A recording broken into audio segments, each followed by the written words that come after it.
alaikum, barkanmu da sake saduwa da ku a cikin wannan bidiyo tutorial ta musamman da muka yi domin wato darasinmu da muka gabatar akan class da kuma wato method.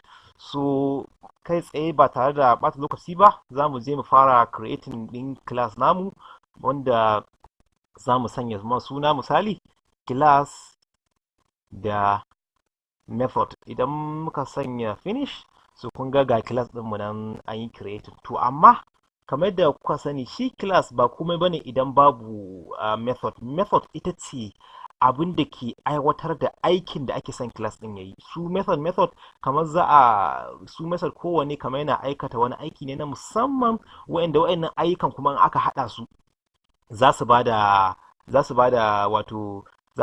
aikin da ake son wannan class ɗin yayi.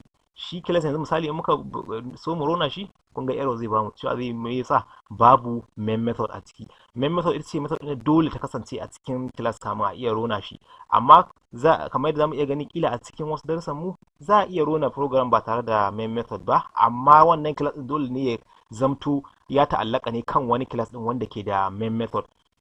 So wannan kenan. So yanzu kai tsaye idan muka fasting ɗin code ɗinmu, kun ga gashi yanzu method ɗinmu ta farko da muka fara rubutawa ita ce tarawa. Aikin da muke so wannan method ɗin ta mu shine mi tarawa. In muka kira wannan method ɗin ko ina muka kira ta za ta bamu dama ne mu sanya lamba ta farko da lamba ta biyu.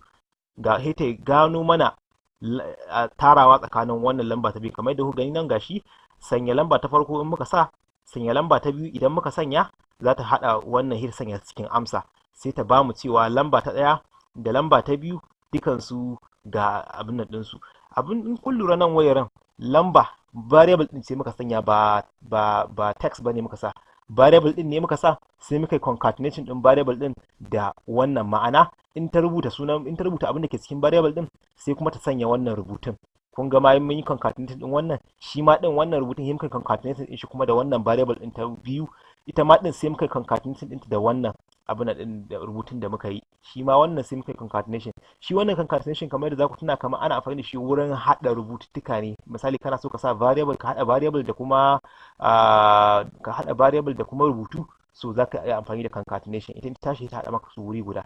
So wannan kenan. Method ta biyu kuma da muka yi amfani da ita ce ɗebewa. Ita kuma amfanin wannan ɗebewa za ta bamu dama mu sanya lambobi ne guda biyu, sai ta cire wannan lamba ta biyun daga cikin lamba ta ɗaya.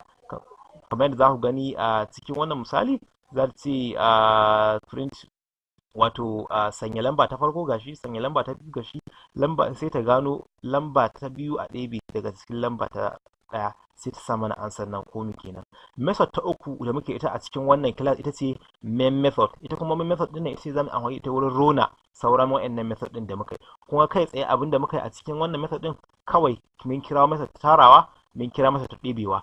To za mu iya kiran wannan method ɗin ko su nawa muka ga dama, maimakon mu ta sake rubuta code duk lokacin da misali muke so mu yi adadin lambobi guda biyu, to ga mun yi creating din method wanda za ta yi mana wannan aikin. Iyaka in muna so mu yi adadin lambobi guda biyu sai dai mu kira wannan method din. In kuma muna so mu ɗebe lambobi guda biyu, maimakon mu rubuta code din da zai mana wannan aikin, kai tsaye dai mu kira wannan method din, ita za mu ba da wannan dama mu yi wannan aiki. So yanzu idan muka clicking run, muka yi run zai ba mu dama, saboda wannan kiran method din da muka shine zai fara. To kun ga yanzu abin da zai ci mana muna cikin method ɗin tarawa. Me yasa? Saboda ita ce abin da muka fara kira, sai rubutun da muka yi cikinta saboda mun kirawo ta, to kun ga shi yanzu rubutun da muka yi cikinta shine zai fara fitowa. So wannan kenan.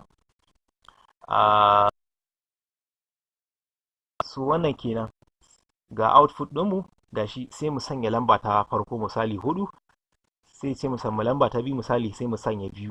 Gashi nan ya ce mana 2 4 tare da 2 shine 6.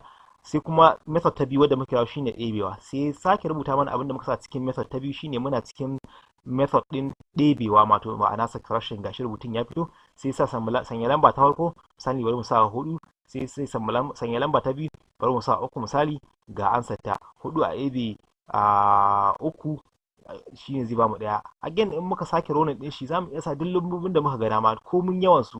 To wannan shine abin da ke faruwa wato a cikin calculator kenan.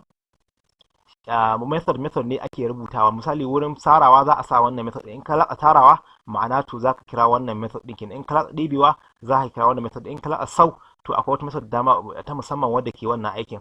Gaba ɗaya in kun lura shi programming duk wani abu da kusan ya shafi harkar kwamfuta ko calculator dukan su programming ne, kuma ta wayannan hanyoyin da ake bi su ne ake bi wurin programming din wayannan abubuwa. Da fatan kun fahimci method, da fatan cikin program din za ku rona za ku ƙara maimaita ki, misali ku kira wannan so biyu ku ƙara ku kira wannan so biyu, ita ma za ku ga abin da za ku rubuta shi ma sai ya maimaitu, dole sai kun yi so biyu saboda kiran wannan method din. In za ku kira wannan method din so 100 to kuma za ku yi wannan za ta yi maku aikin da kuke bukata so 100. Wannan kenan, da fatan za ku kasance da mu a cikin wato darasi namu na gaba. Sai an jima.